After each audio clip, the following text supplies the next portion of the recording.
Hello everyone and welcome back to another video. It has been quite some time since I uploaded my last video.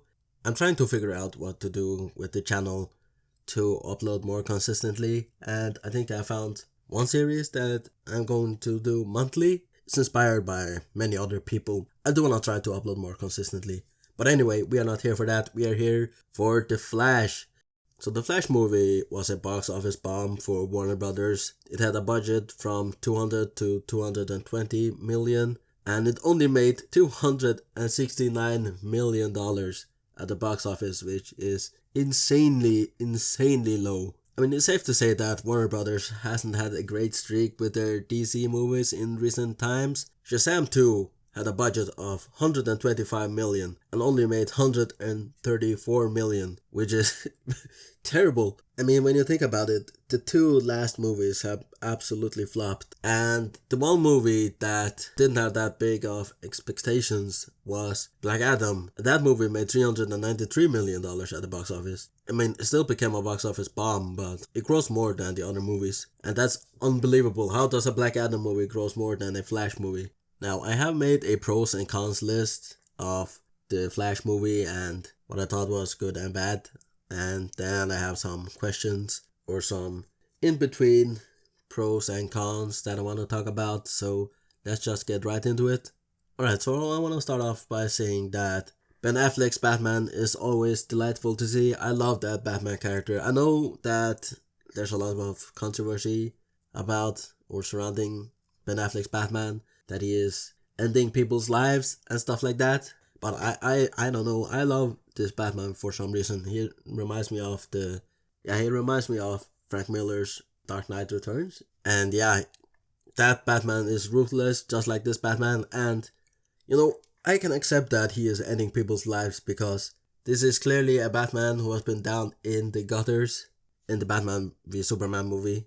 And then, you know, he kinda changed character progression, you know, in Justice League, where he didn't end people's lives, to this movie, The Flash, where he doesn't end people either. One thing I also liked was that Andy Muschietti included Flash's metabolism, you know, the food energy source that he needs to actually be able to run fast, because being able to run that fast must burn a lot of energy, so he needs constant food to, you know, keep his battery going, as you would say. Also, the Iris West inclusion was nice. I just love seeing Iris West in Flash related media because, well, she is a part of Flash, the Flash character, so it's always good to see her. She didn't have a big role in this, but she had a bigger role than previously, and I believe she was cut out completely out of the Justice League Keaton cut movie. The time travel visuals are also very cool. You can see how they reverse. I mean, he literally runs into some time travel bubble, and then he runs backwards to reverse time, and you can see the visuals of it.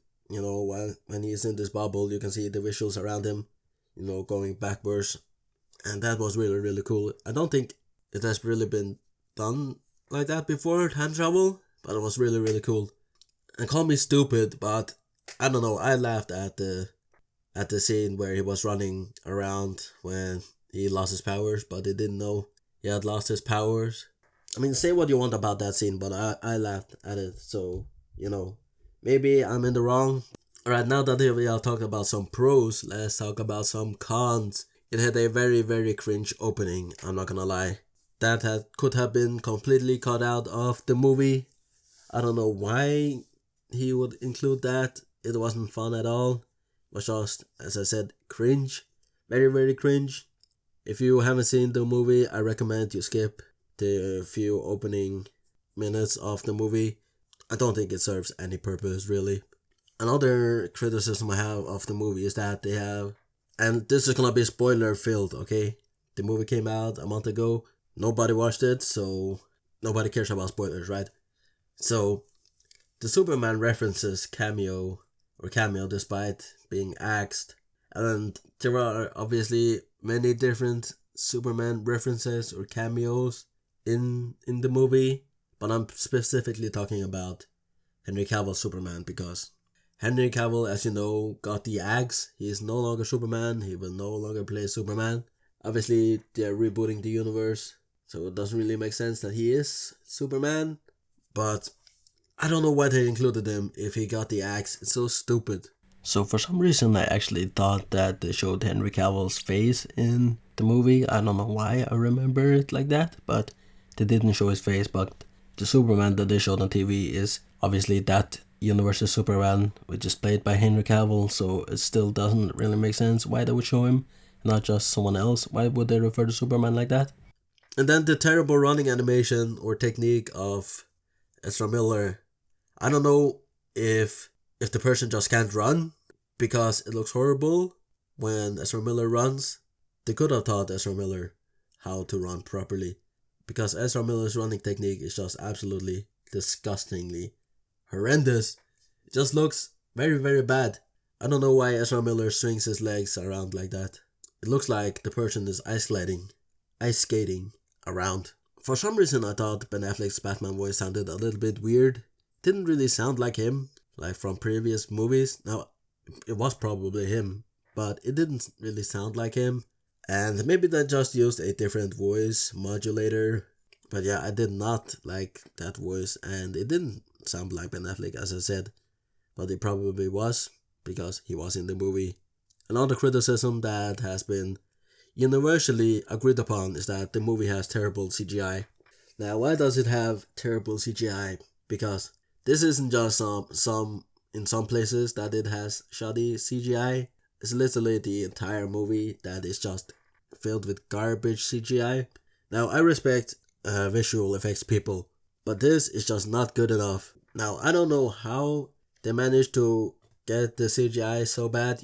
You know, I have a theory, and it's probably that Warner Brothers didn't have any confidence in the movie, and they didn't wanna, shelve the movie because it was probably too expensive to shelve. So they wanted to recuperate as much money as they could, but unfortunately for them, it bombed. But yeah, they probably saw it as a bust anyway, and didn't want to finish the CGI because that would have cost them even more money, probably bumping up the budget from 220 million to something like the Black Adam movie, which had good visual effects in my opinion. Or what Andy Muschietti said, I've heard that he said that the CGI was bad on purpose. There's no way that a blockbuster movie is gonna have bad CGI on purpose. Maybe all the visual effects artists just are working for Marvel and nobody else can hire visual effects artists because they're all working at Disney, Marvel Studios, whatever, with all their movies and TV shows / series that they're releasing yearly, about 3 or 4 movies a year and a billion shows, including Star Wars obviously. But yeah, they need CGI for all of their shows practically, and yeah, they're probably all busy working over there, so nobody else can get any good visual effects artists, so they're probably working with about 10 visual effects artists, and that's why the CGI looks so bad. Another scene that is terrible, or maybe not be terrible, but it overstays its welcome, is the baby rescuing scene. It just went on for far too long, okay? That's it. It went on for far too long. Let's move on to something positive again. The Flash ring. I think it debuted in this movie. Obviously, we had it in the Flash TV show, but this is the first time we have seen it in a theatrical live-action movie, I believe. Well, at least a big budget movie. And it was really, really cool, I think. The Flash ring is always lovely to see. He got it pretty early on, to be honest. In the TV show, he didn't get it until way later. And I believe he got inspired by Reverse Flash in that series. So I wonder where he got the inspiration from in this universe. He could have just been an original thought. It's like, oh, maybe I can fit the suit into this ring. And the 89 Batman theme is always lovely to hear. Let's not kid ourselves. The 89 Batman theme is the most iconic Batman theme in the world that has ever been created. Fight me. Batman rescuing the Barrys from the Russian facility was pretty cool. When he dives into the facility cylinder, whatever it's called, and rescues the berries. That was pretty cool. I mean, it looked a little bit cooler in the trailer, but nevertheless, it was pretty cool in the movie as well. Now, let's talk about Supergirl a little bit. Now, Supergirl's suit was amazing. Okay, it was fantastic. It looked gorgeous. It looked great. I remember when we got those behind the scenes photos of Sasha in her Supergirl suit and people were clowning on it. And I was like, what? This is gonna look great. It even looks pretty good right now. It's obviously behind the scenes photos. It's not gonna look as good as it does when the movie is finished. So I just couldn't believe that people were clowning on the suit because I knew it was gonna look great. And it ended up looking great. Now say what you will about the no skirt Supergirl and the black hair Supergirl, short hair Supergirl. In my opinion, I'm indifferent to it. The suit looked amazing. Her hair looked amazing. Well, it looked good. I don't know what amazing hair looks like, but it looked good. Good enough for me, at least. You wanna get nuts? The reference from the old Batman movies.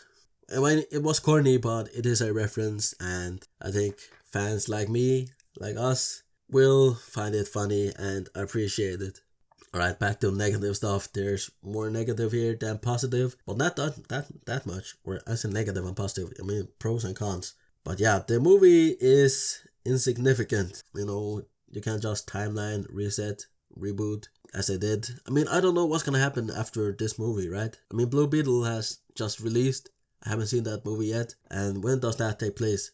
Does that take place in this universe? And obviously we have the Aquaman 2, Aquaman the Lost Kingdom, Aquaman and the Lost Kingdom coming out. So are those all in this DCEU universe? Or is Blue Beetle in the DCU universe that James Gunn is rebooting into? It's kind of weird because The Flash was supposed to come out about 5 years ago now. Warner Brothers has tinkered with the timeline of these movies or the schedule of these movies because apparently at some time Aquaman was supposed to come out before The Flash, but now The Flash came out before Aquaman. So, you can't trust Warner Brothers to keep a good schedule, okay? They keep messing with things and things make no sense. So how do we move on from here? If this is the rebooted universe, it might not be. It might just, cut off here and then James Gunn makes something completely different because The Flash still exists. Ezra Miller is still The Flash in this universe. Aquaman is still Aquaman. Now Ben Affleck is out. He is replaced by George Clooney Batman, and I doubt George Clooney is gonna return as Batman in the new universe. But yeah, I just don't understand this movie. Why they had this timeline reset, reboot, if they're not even gonna use it. Alright, now let's move on to something positive again. Alright, the Lasso of Truth scene was a little kinda cringe, to be honest. I mean, I think they made it a little too cringe. They could have made it work, even with Batman. But yeah, it became kinda cringe when he said that thing about his parents or whatever it was. Or compensating for something or whatever. And then the Flash kinda just took it to a whole nother cringe level. Another con I have is no Reverse Flash, not even in flashbacks. So who killed Flash's mom? Was that ever explained? Did that just jump over my head? Because didn't show who ever killed, Barry's mom. And that's kinda weird. This is a Flashpoint story, with major changes, but it is a Flashpoint story, and there was no Reverse Flash. He is literally the instigator of Barry going back in time and saving his mother. But yeah, we don't see Reverse Flash in here. Not even a mention or a reference, I believe. Another retcon. They keep retconning this. It's like the Flash was somehow in Metropolis during the alien invasion. I mean, first we have Batman v Superman, where Batman suddenly is in Metropolis. Alright, I could buy that. But what was the Flash doing in Metropolis during the alien invasion? I guess he was a prototype superhero at the time, so he tried to save people. He managed to save one person, but come on, are we supposed to believe that a guy who is so cowardly... No, I don't know if it was cowardly, but yeah, he wasn't really used to saving people back then, went all the way to Metropolis during an alien invasion. Yeah, I don't know. I find it kind of weird that they just suddenly put him there. Another con, or I don't know if this is a con or not, because I don't know if they had a red sun in the prison where they contained Supergirl. Now, when they open it up, it is green lighting, but it becomes red lighting afterwards. So that's kind of confuses me, because surely you would have the red sun shine, all the time to not give her any powers. I mean, I guess they don't need a red sun if she doesn't get any sunlight in there at all, because essentially the Kryptonians work as batteries, and I guess if she doesn't get any sunlight, the batteries drain, so they don't really need a red sun. But I think a red sun would be cool to see. And as I said, it only became red once they opened the cage, and that doesn't really seem like a red sun to me. That just seemed like an alarm of some kind or whatever. Now, one thing the Russians were nice enough to do was to leave Supergirl her super suit in her cell. I don't know why they would do that. It just seems kind of an oversight. And another, I guess it's a nitpick, but why does Supergirl speak English? I'm pretty sure the Russians didn't hire a private teacher to teach her English in her prison cell. I mean, surely not. And if they did, they would teach her Russian. So how come she speaks English? They speak English on Krypton? Maybe they do. Maybe they speak English on Krypton. But I'm pretty sure they don't teach English in Krypton. They barely knew Earth existed until right before it blew up. And there are many other languages than English. Alright, let's move on to something positive. It's the Alt-Flash time loop interaction. When I first saw Alt Barry become this huge monster, I thought it was a time wraith kicking him out of trying to reverse time, as they sometimes do, the time wraiths. Speedsters aren't supposed to mess with time, so I thought, oh, whoa, cool, a time wraith. But yeah, it's later explained in the movie that it is alternate Barry. The strange soundtrack choice for the big battle, the climax, the third act. I mean, I don't know what they were thinking, because that soundtrack just does not fit the battle at all. At all. It was so terrible. I mean, that's when I was like, what are they doing with this? They couldn't come up with a better soundtrack for this battle. Surely you could have chosen anything else, but nope. They chose this horrible soundtrack for the climax. Another thing is that the stakes seemed kind of low for some reason. I mean, we had already seen this happen in Man of Steel, right? And in Man of Steel, it seemed like this big event that had really high stakes, And in this movie, it just seems kind of half-assed for some reason, even though it's the same events. But it just made a lot more terrible. So I had to add this in when I'm editing the video, but obviously the multiverse is collapsing in on itself in this movie, and it didn't do that in Man of Steel, but still somehow the stakes seem lower. It's probably because we know that we only have one more movie in this universe before they're rebooting everything, and that being Aquaman 2. And even then, we have Blue Beetle releasing in between The Flash and Aquaman and The Lost Kingdom, even though that is supposed to take place in the rebooted universe, I believe. I believe James Gunn said the Blue Beetle movie is gonna be the first movie in the universe, but Superman Legacy is gonna be the first movie in the universe, somehow. So it has those low stakes, just being one of the last movies in this continuity, right?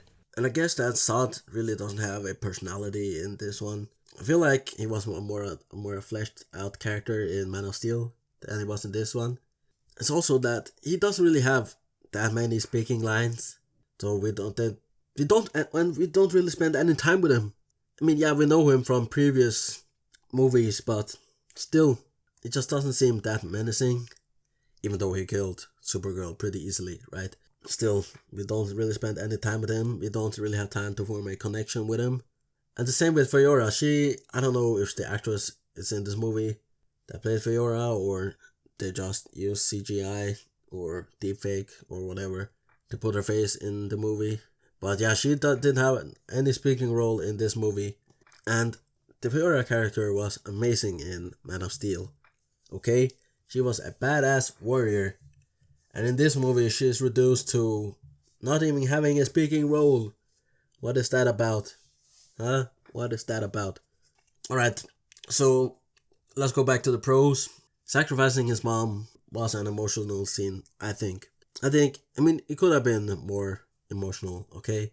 I think maybe we could have spent a little more time with her and seeing their relationship, but, you know, sacrificing, even though that wasn't his mom per se, was still his mom, you know? It's difficult to explain, but, I mean, I'm no reviewer, okay? I know this hasn't been great. I'm not a professional reviewer, I'm just kind of talking out of my mind. So, yeah. What I'm indifferent to, or the questions I have about this movie, is that... So my question is that this is obviously an original story, but should they have adapted the Flashpoint story from the comics? Now, I don't really know if they should have. What I would like in this movie is that they just made Batman into Thomas Wayne instead of Bruce Wayne, okay? They literally had Jeffrey Dean Morgan right there, and they did not use him for some reason. And I obviously think that the Flashpoint story is a lot better. But then there's this, like, original stories are important, you know? People always complain about remakes and reboots and whatever in Hollywood, so creating an original story, you know, is also more of a challenge than just adapting something that has previously been done. And yeah, another thing is that it's not more psycho than ever. I think it was a little more diplomatic in Man of Steel, but I guess they didn't give up the alien in this movie like they did in Man of Steel, because in Man of Steel, obviously, Superman surrendered. And in this movie, Supergirl did not surrender, okay? I mean, they didn't even have her, I don't think. Yeah, they didn't even have her, she escaped. So how would they, you know, even bring her in? Even if she didn't want to, right? It would be kinda difficult. But yeah, he literally ended a baby in this universe, and the baby being obviously Superman before he even became Superman. Just killed he just ended an innocent baby that hadn't even gained his powers. One other thing that is, I don't know if it's a flaw with the movie, but when both Batman and Supergirl perish, you don't really feel anything for them. It's like you don't really care. I mean, and they end up, you know, perishing over and over and over and over again. I mean, that's not a flaw in and of itself, but I think if the initial perishing hit a lot closer, it would have been way more impactful than it ended up not being. I don't know, I just feel like for some reason that we weren't really close to any of the characters other than the Flash, or Flashes. Supergirl doesn't really have any time to impose herself on the movie. It's like she's just a character along for the ride. She doesn't really have a personality either. I mean, I guess that it is revenge, basically. Just kill Zod, I have no plan, just I'm going for him. I guess it is. No, it's not really conceivable that she doesn't have a personality, because she was a teenager on Krypton, right? I mean, yeah, she has been locked up for probably a long time, but still, she should have a personality, even though she had probably been broken. And I feel like that Michael Keaton's Batman character, you know, had a lot more presence than Supergirl. And I like Michael Keaton's Batman in this, I'm not gonna lie. But yeah, he was clearly out of his element. I mean, really, really out of his element. I think Ben Affleck's Batman could have handled the Kryptonians a little bit better than this Batman. But yeah, he would probably also perish in the end. Maybe not, I don't know. But yeah, George Clooney is now Batman. They're probably not gonna go do anything with it. And is Blue Beetle part of the old DCEU or new DCU? Or just in between? This video has become really long for some reason. I guess I can't do a review in like 10-15 minutes like normal people. Unless maybe after I cut it down it'll be 10-15 minutes. It probably will be 25 minutes. The movie is not very good. I would probably give it a 6 out of 10. Something like that. I think it could have been widely improved if they just adapted the Flashpoint storyline. But then again, I think it's a little bit controversial just to adapt a storyline beat for beat. But they could have taken concepts from the Flashpoint story. Like Jeffrey Dean Morgan as Thomas Wayne, for example. And then they could have maybe actually shown a female Joker, Martha Wayne, as the Joker. And kind of changed it up. I know it's in the comics, but it's not in the animated movie. So they could have changed it up a little bit. But then again, if you have the Joker in there, it becomes a little less personal to the Flash, right? I don't know. Whatever. I'm just gonna end the video here before I start rambling on. Goodbye. Come on, Barbie. Let's go party?